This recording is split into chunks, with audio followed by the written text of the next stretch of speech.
Most people can be social drinkers, feel a bit of a buzz, and a bit of a good time, really, don't you? And then you have maybe a little bit of hangover next day, and then you have a day off it. But with me, I couldn't stop.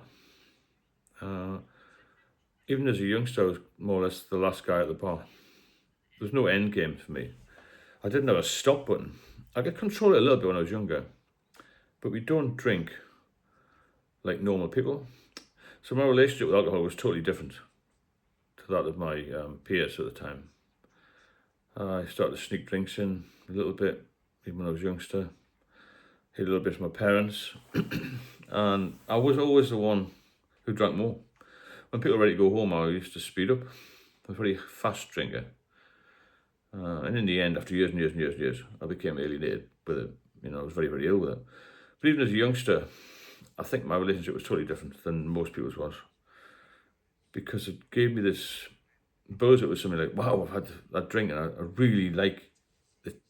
I really like what it does to me. And it really is a disease, It's not just something, where people just say stop. I tried to do that and I had seizures. Most people aren't aware of the dangers of alcohol because they separate drugs out into brackets of drugs and alcohol. It's a very dangerous drug, alcohol. And it became an obsession of my mind. And I think that's very similar with a lot of us who drink too much. We obsess about the feeling. We want to go back to the first buzz. The fear of missing out. It's got a very strong pull. It's a compulsion for more, even though we know it's going to lead to more problems. We know it's going to lead to rock bottom, even to the point of people not wanting to be here anymore. Very dark thoughts. And once you start to get to the point where it's controlling you, it's very hard to stop. And even people who've been off the booze for a long time, when they have a one or two again, it just starts the whole roller coaster back again. It's absolutely horrendous. So you've got to realize you're an addict and you've got all the problems that go with addiction. You cannot hold on to old memories.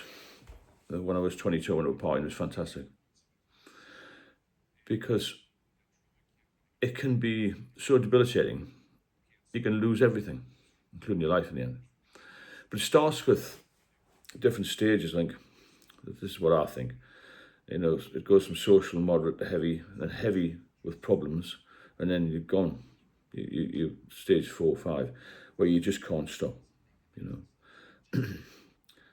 The notion of just stop just doesn't happen.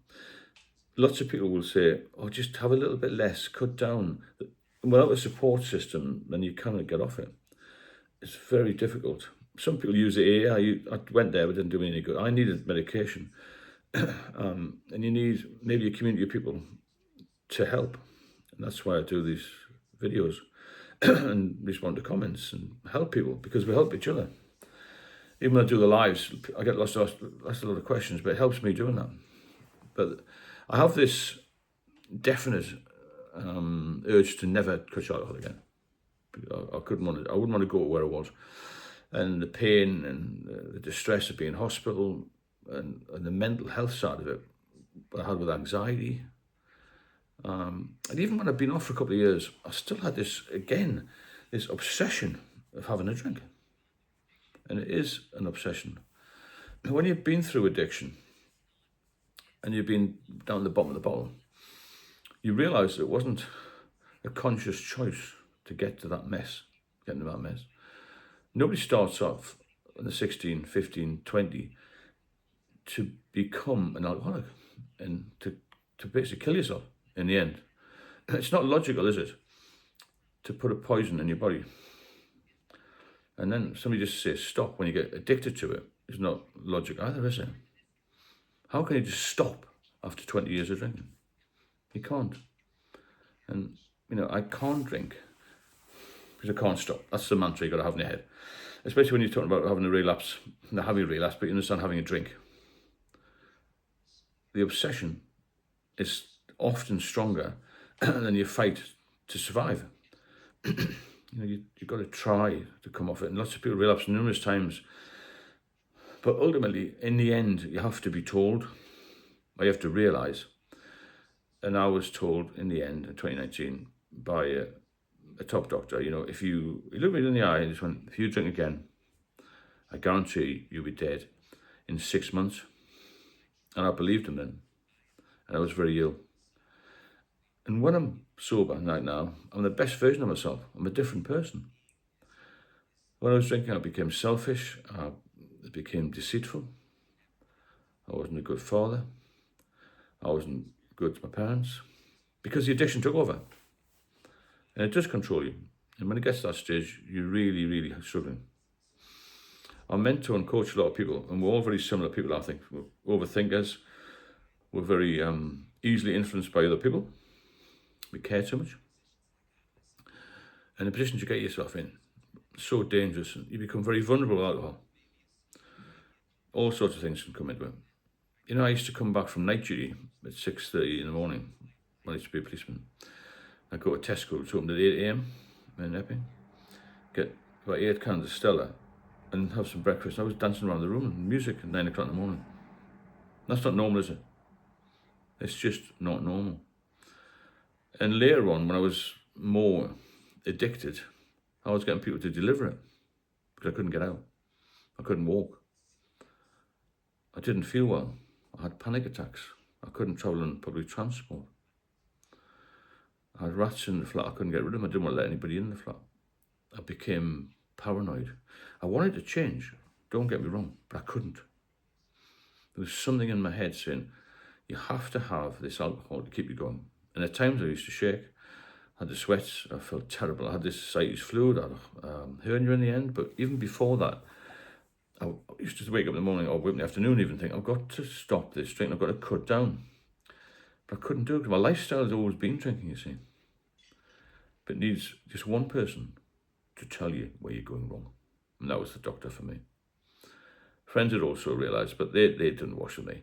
It has to be somebody maybe like me or other addicts that you need to speak to. Because the surgeons, doctors know what they're doing. They can get you off things and get you on pills, really. But they can't just get you off alcohol because it's the only drug where people say, can you just moderate it? Can you slow it down a bit? Can you drink a bit less? If you go into a doctor, surgeon, and say, I've got a heroin addiction, they'll tell you to stop completely. There's only this, have a bit less, cut down, you'll be fine. You're gonna die with addiction to alcohol. It's as simple as that, but it's not taken seriously enough. If you find yourself slipping down this path of when you need a drink rather than wanting one, you've got to get some help. You've got to do some research. And if you're not to the point where I was, a bit less dangerous, should we say, I was at dangerous levels I was at. Most people aren't at dangerous levels when they know they had a problem. I knew I had a problem when I was 40, but I still went back to it because of this obsession. And that's what you've got to realise. It's an obsession. It's like an obsessive compulsive disorder in a way, isn't it? That leads to addiction. It's just so complicated. It's everywhere. It's available everywhere. It's cheap in certain pubs, cheap in the supermarket, but it will kill you in the end. And you've got to be very, very careful with it. So try and get this mantra in your head. I cannot drink because I can't stop. It's as simple as that. If you benefit from these videos, then please like and subscribe. There's a link to my ebook, also to the recovery program I do, mentoring support, and I'll speak to you all soon.